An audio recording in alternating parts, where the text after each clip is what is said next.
Menos é tudo. Bem-vindo ao nosso novo episódio, hoje com a ilustre presença do Júlio Ventilari, que é uma pessoa pública, um colunista social, daqueles colunistas que todo mundo conhece e que é uma referência no nosso estado.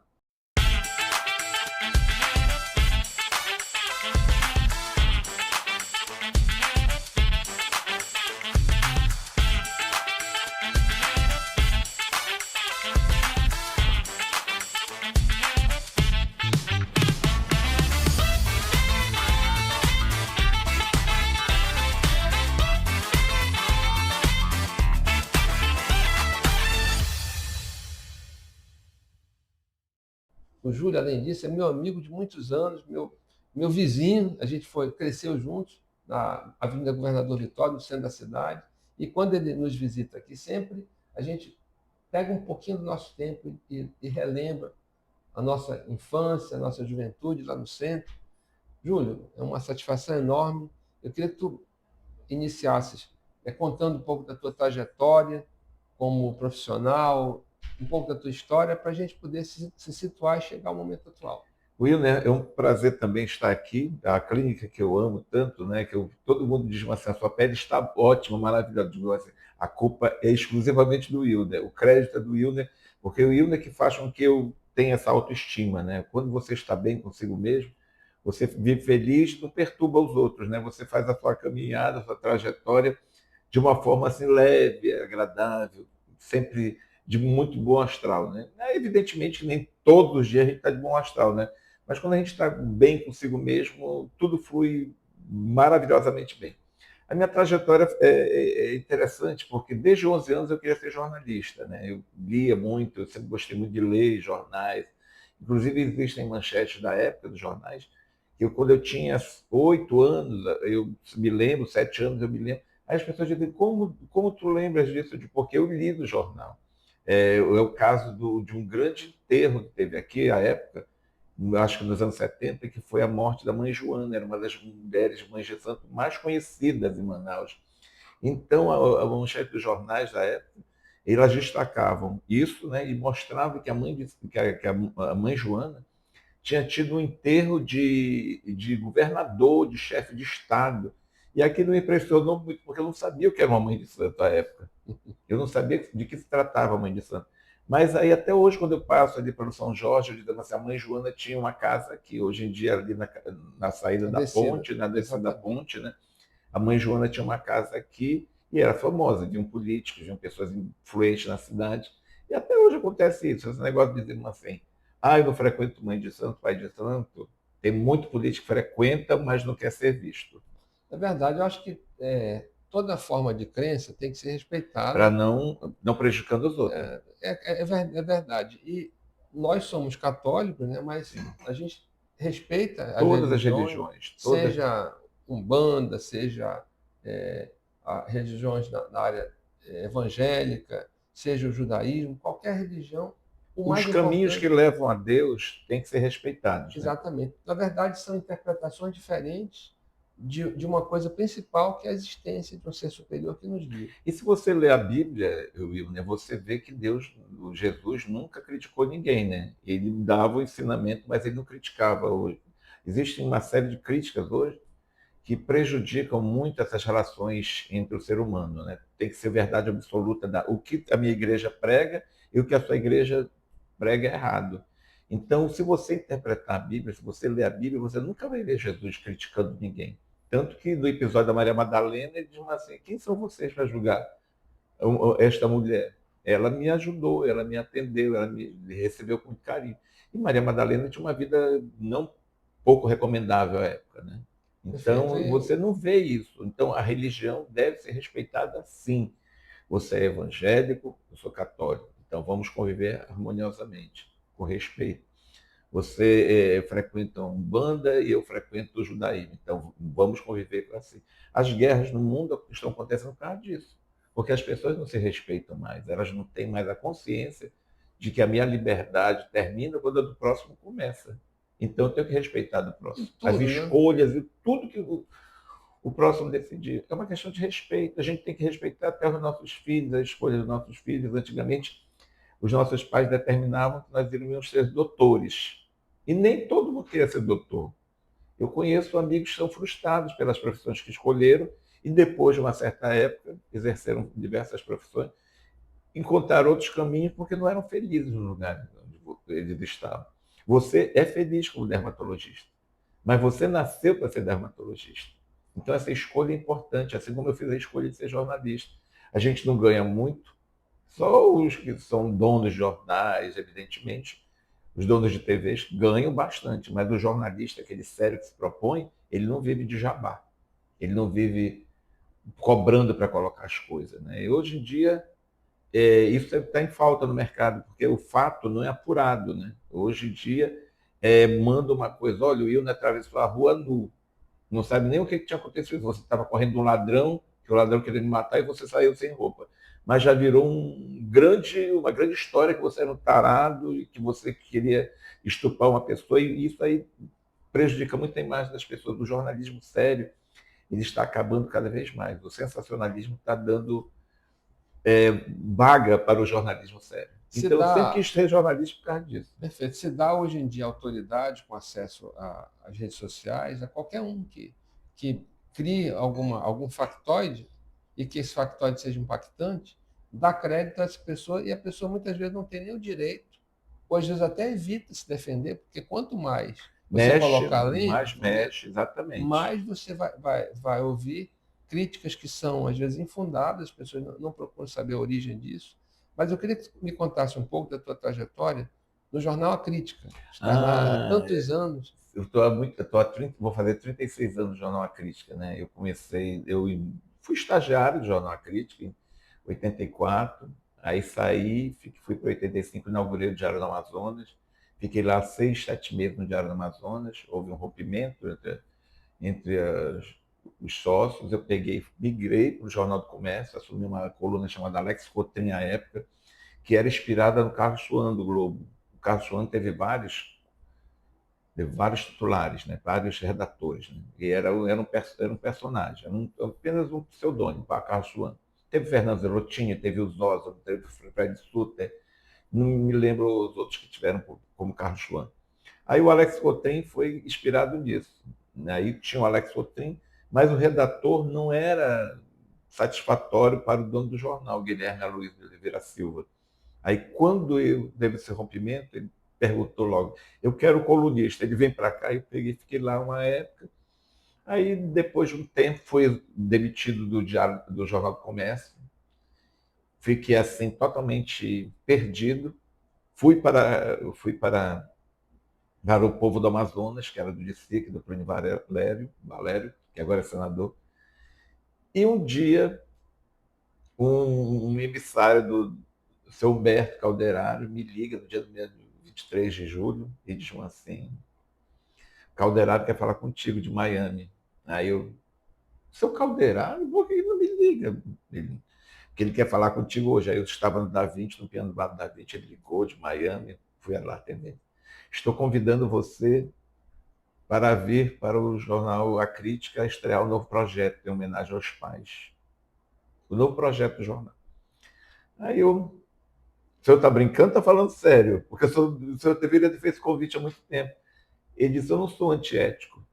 Eu não sou antiético, eu não iria fazer. Você estava empregado, eu não iria tirar do lugar onde você está. Mas eu estou lhe convidando. Aí fui para lá, entrei no gabinete dele, quando ele voltou a Manaus.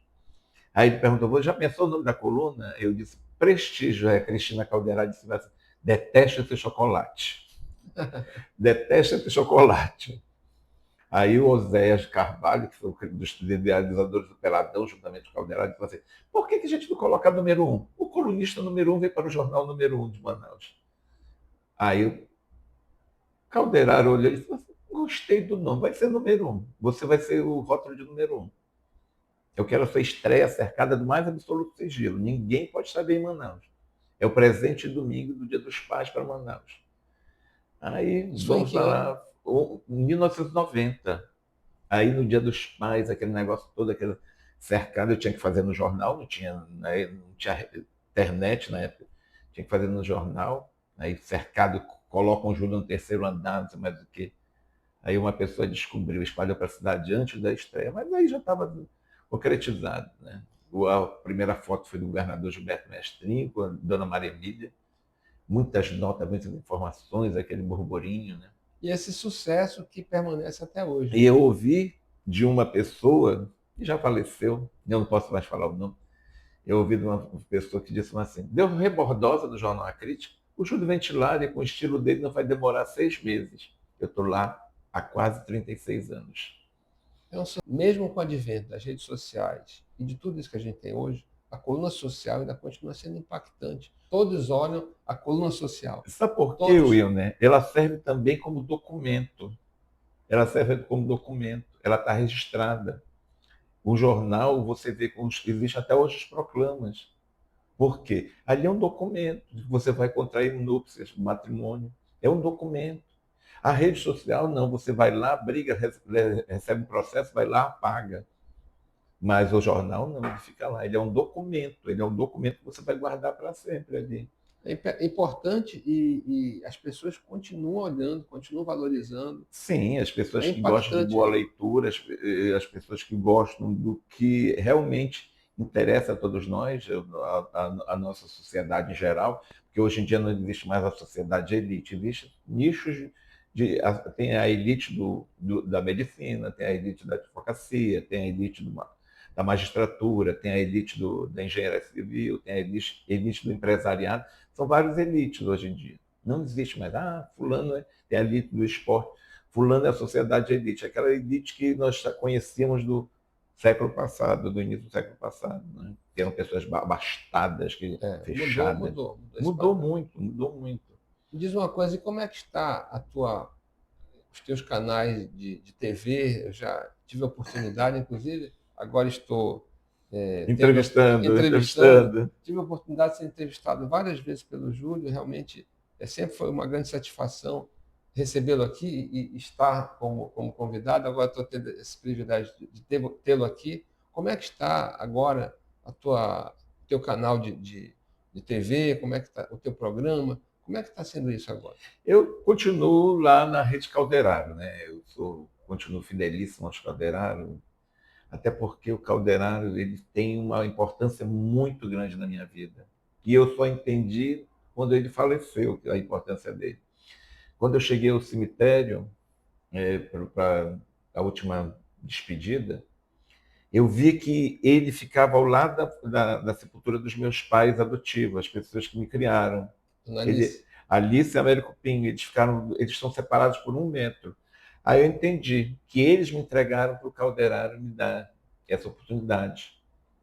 Isso aqui, assim, foi tão importante. Eu disse, não, este homem será a minha referência eterna de fortaleza, de honestidade, de dedicação à sua família, bom jornalismo, sabe? Quem dera se nós tivéssemos atualmente uns 10 Caldeirados. O Estado está precisando dos 10 Caldeirados. Um homem que ia para frente de batalha, ia quando aconteceu alguma coisa contra Manaus, o Frama, que queriam tirar os incentivos da Zona Franca, lá ia o Calderaro para frente. E sem medo, ele não dava assim, com medo na cidade. Ele enfrentava os poderosos. Ele uma vez colocou para fora um governador que queria tirar um colunista dele. Disse, mas se você manda no Estado, no meu jornal, mando eu. Isso é um homem forte, corajoso. Que realmente exercia o jornalismo de maneira Muito digna. digna. E quando ele foi homenageado pela Vitória Régia, ele disse, esta foi a homenagem que realmente recebi. Aí eu digo, por que, seu Caldeira? Disse, porque foi o povo que me deu essa homenagem. Já recebi medalhas de presidente, ministro. Esta é a homenagem que eu queria, a homenagem do povo. A homenagem da minha cidade, do meu estado. E essa cidade que a gente tanto conhece, nós fomos colegas lá no centro, fomos vizinhos, e de vez em quando postas algumas imagens que são realmente icônicas do nosso centro, lá da praça, da prefeitura, De vários locais, né? vários locais, e que eu queria que tu comentasse um pouco dessa tua vivência no centro, o que mais te marcou.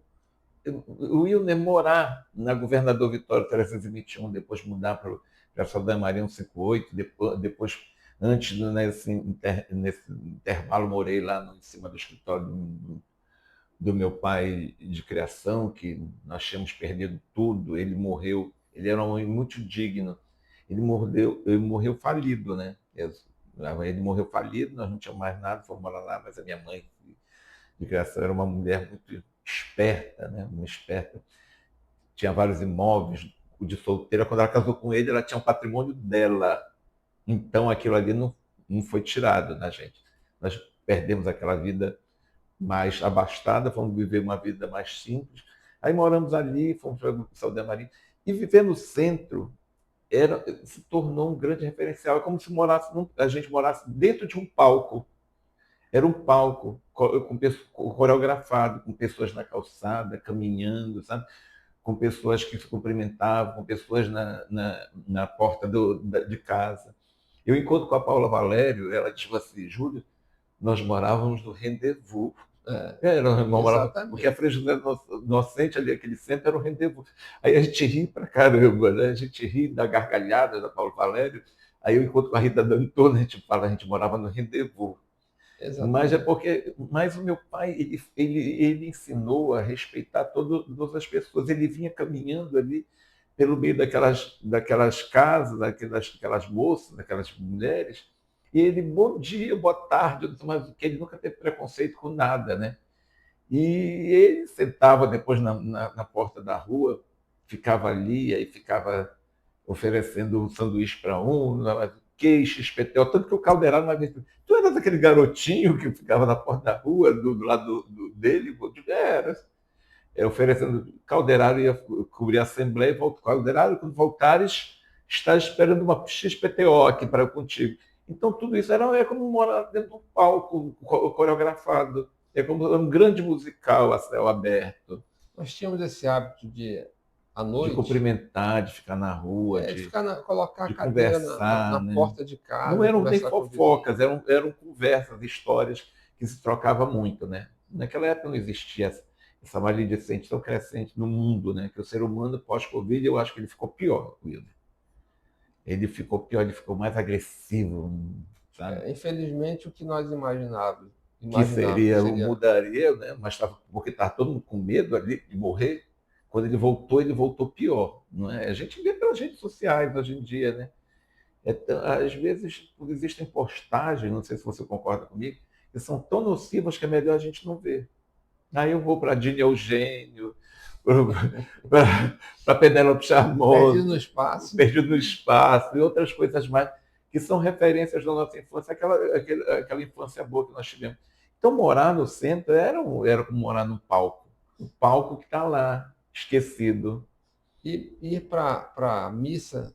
Missa. Na matriz, né? Não sei se tu chegavas aí. Eu fugia do colégio para ir para a missa da matriz. Uma das vezes que eu fugi da minha casa que não encontrava, eu estava lá na matriz.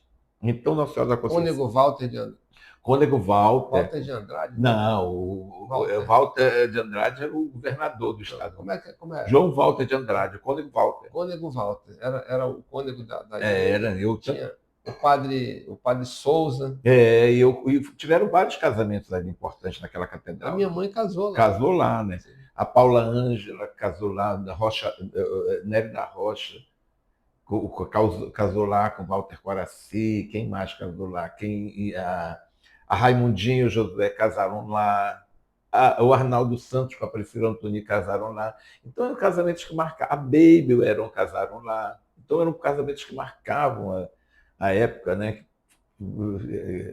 A Liege e o João Queiroz casaram lá, aquele glamour todo, um dos casamentos mais maravilhosos da época. Então foram casamentos que marcaram muito. Então a catedral é um grande referencial para mim de tempo religioso. Eu um dia desses fiz uma crônica, lembrando que eu ia à catedral, eu gostava de varrer a catedral quando eu era adolescente, eu ajudava a varrer, a limpar, e quando a gente ia jogar o lixo, a gente tinha umas lixeiras ao lado da catedral, onde a gente via aquelas flores daqueles casamentos, né, jogados ali. Aí eu imaginava, meu Deus, quantos casamentos já passaram por aqui, quantas pessoas já casaram por aqui, quantas pessoas já foram felizes aqui. Tem outras histórias de maridos que marcavam encontro com as amantes e as mulheres iam atrás e descobriu, tem uma que eu não vou citar nomes, né? Que ele marcou lá e ela descobriu, né? Aí quando ele entrou, ela estava sentada. O que você está fazendo daquilo? Eu imaginei que você estaria aqui, eu vim lhe buscar. Ele livrou da hora da história. O dia desse, a filha dele me contou, eu ri pra caramba. Então, a catedral é um grande referencial. Agora, a crônica do dia linkava com a catedral, que era do Josué Pai, como a gente chama até hoje. Sim.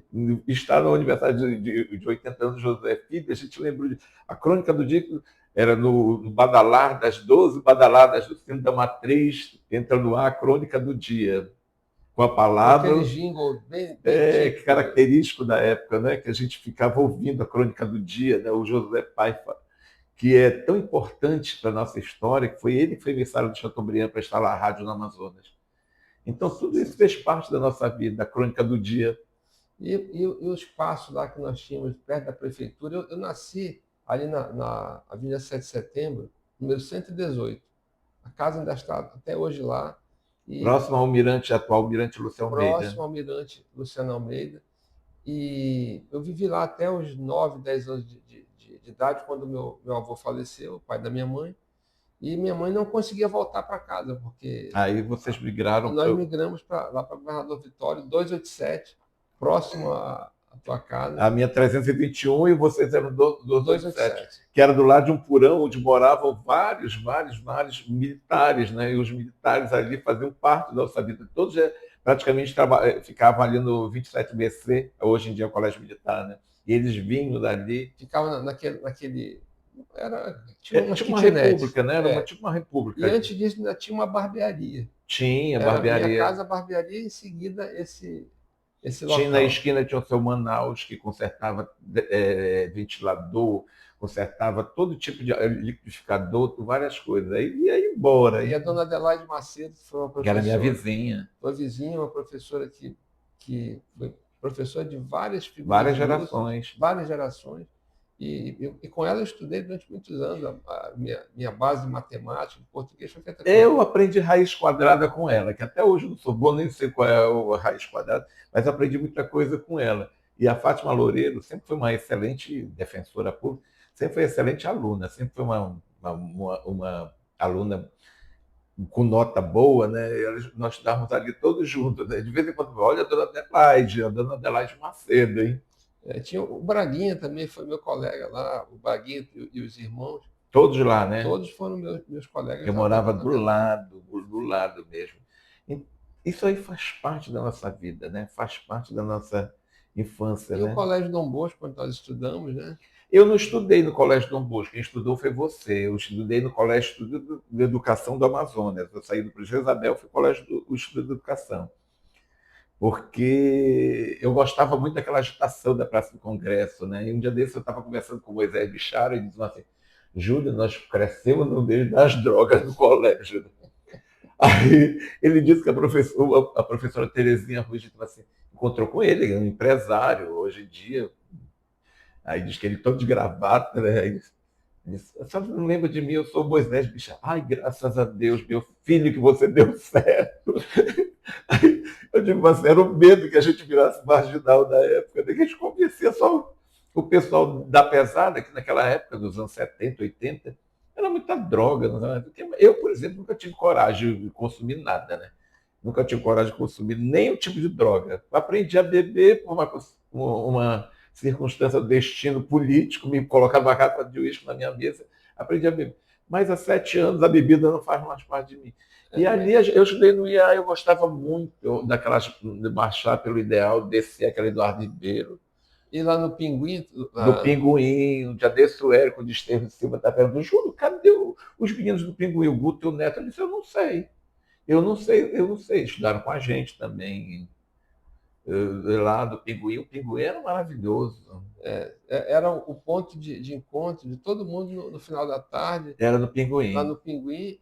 E também tinha os Isas, que era mais embaixo. Os Isas já ficava perto do Einstein, né? Perto do Einstein. Com aquele sanduíche maravilhoso e aquele suco, né, maravilhoso. E os Isas já ficavam mais perto do Einstein, já ficava na cidade de Manaus, perto do Einstein, né? E as nossas, como tu comentaste, 7 de setembro, 5 de setembro, na verdade, nós marchávamos, né? No 5 de setembro, não sei se Descia, vocês eram obrigados a marchar, mas nós, escola pública, nós éramos não obrigados. todos, as escolas que eram tradicionais, o Colégio Dom Bosco, a Escola Técnica Federal, que O tinha Benjamin Benjamin Constant, Constant, o o IEA, IEA, o Colégio Estadual. todos eram E, assim esperados, e né? esses colégios, os professores ministravam aula e os alunos estudavam, porque senão não passavam. Hoje em dia não sei como é que está. Eu faço algumas perguntas para estagiários e eles não sabem. Eu digo, você sabe que foi o governador Gilberto? Não sei. Você...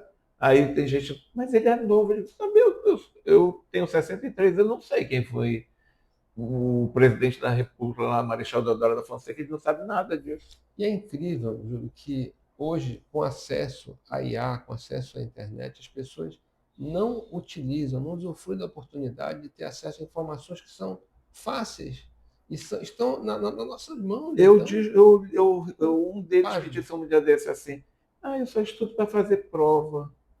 Eu disse, mas meu Deus do céu, o menino só estuda para fazer prova, o que vai ser da futura geração? Eu digo, sei para isso. Sabe por que muita gente não passa em concurso? Porque não sabe escrever, porque não leu, não escreveu.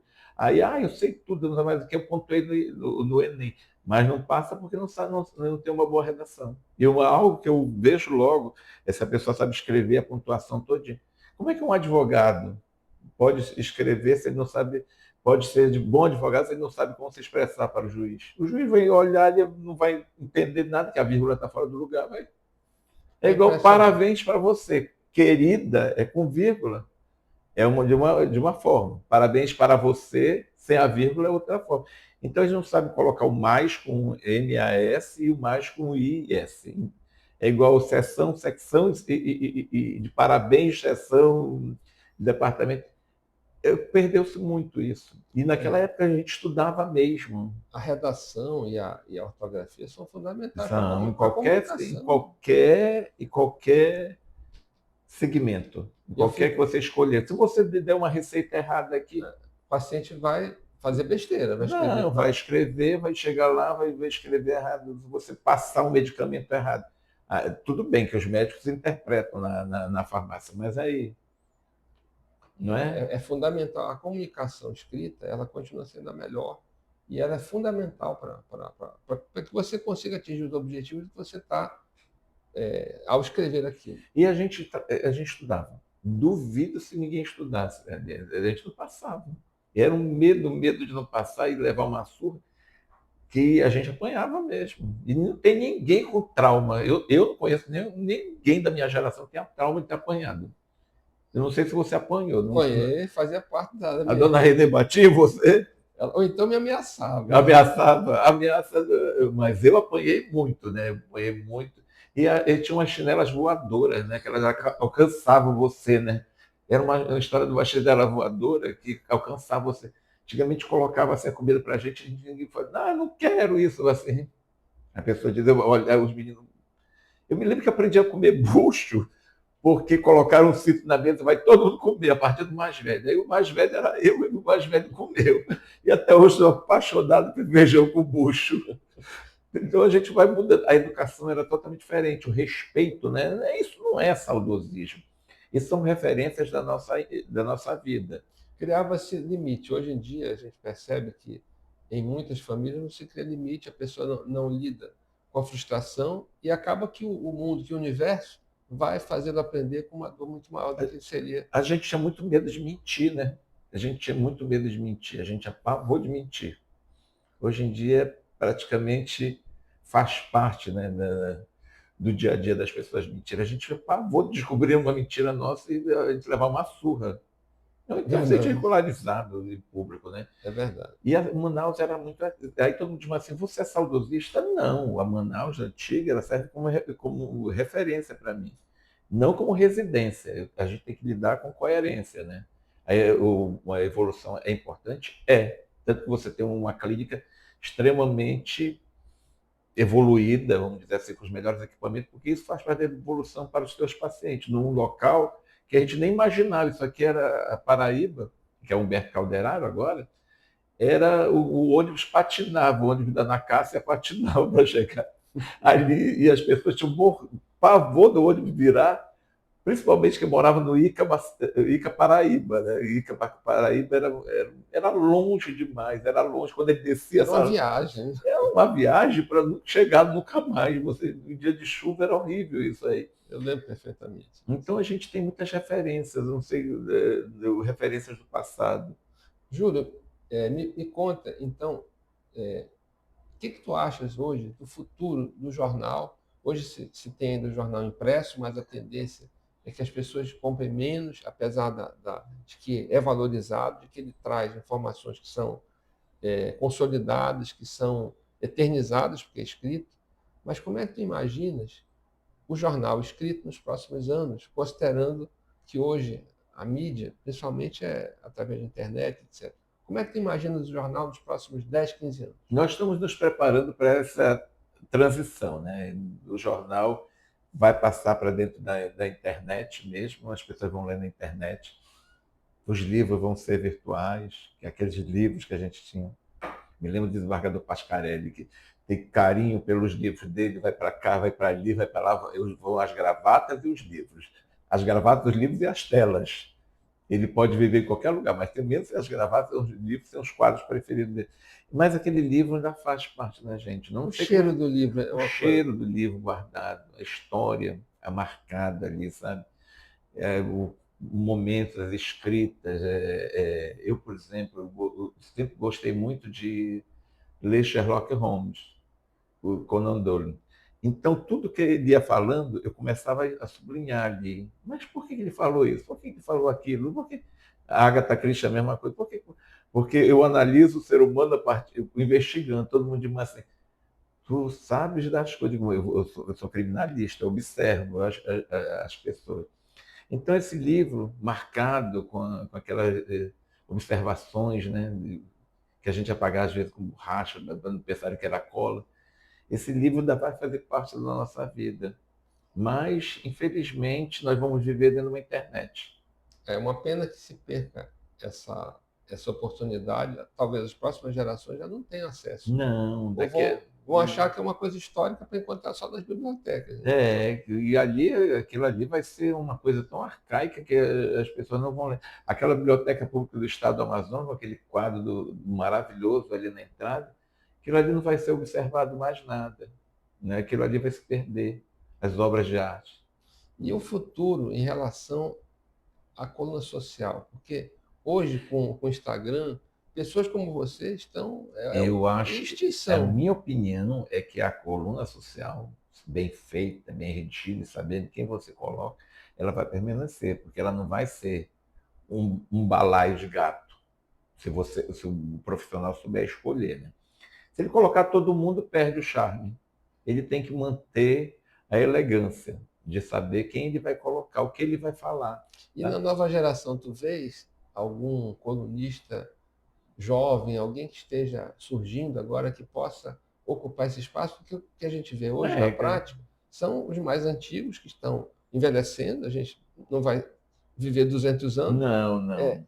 Como é que tu enxergas isso nos próximos anos? Assim, é, há uma tendência a pessoas ocuparem esse espaço, é claro, de uma forma evolutiva, de uma forma moderna, ou há uma possibilidade de ser extinto? Essa que é a preocupação.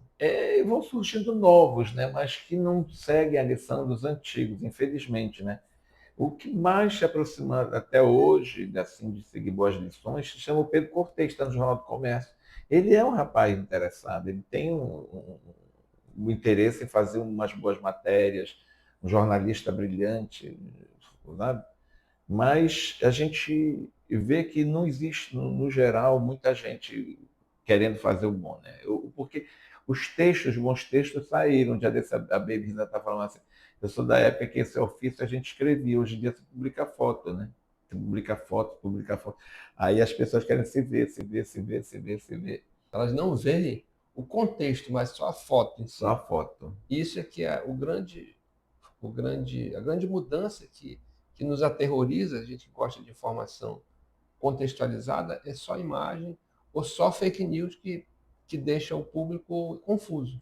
Porque monta hoje em dia, né, uma foto, você não sabe se é IA, se é verdadeiro, se é mais o quê, te colocam uma mulher no teu colo, você nu, a pessoa não sabe se é verdadeiro, se foi o que foi ali. Até provar o contrário, né? Até provar que vermelho não serve para luto, você já foi exposto, não é? Exatamente. E hoje a figura, as figuras públicas, né? Eu me considero uma figura pública Sim, do meu trabalho. vocês estão muito expostos. Na hora que alguém publica uma fake news, na hora que alguém denigre sua imagem, até você Não é, se proteger. fica aquela nódoa, por mais que você passe um alvejante, ficou lá aquela nódoa. De vez em quando alguém vai lá e desarquiva aquela fake news e coloca, principalmente quem é político, né?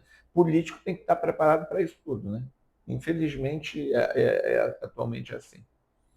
Perfeito. Júlio, a gente está quase chegando ao final do nosso podcast. Eu queria abrir para você fazer as considerações finais, falar mais uma vez onde a gente pode te ler, te acompanhar, os canais além do jornal que nós comentamos, TV, quando é que os programas são apresentados, qual a periodicidade, para que o nosso público, especialmente as pessoas mais jovens, que não têm essa cultura de te ver, possam ter essa grande oportunidade de te seguir, de te acompanhar e finalmente aprender contigo. Eu gostaria muito que as novas gerações pudessem ler mais, né? Infelizmente, a gente não vê esse incentivo mesmo, né? Os pais não, muitos pais não incentivam mais, né, a leitura. A gente era obrigado a ler e os professores também estimulavam. Eu perguntei um dia desse para o Félix Valois qual era uma boa leitura, ele disse principalmente os clássicos. E a gente não lê mais, infelizmente, essa geração não lê mais nem os clássicos. Nós éramos obrigados a ler os clássicos, para fazer provas, tudo aquilo ali fazer.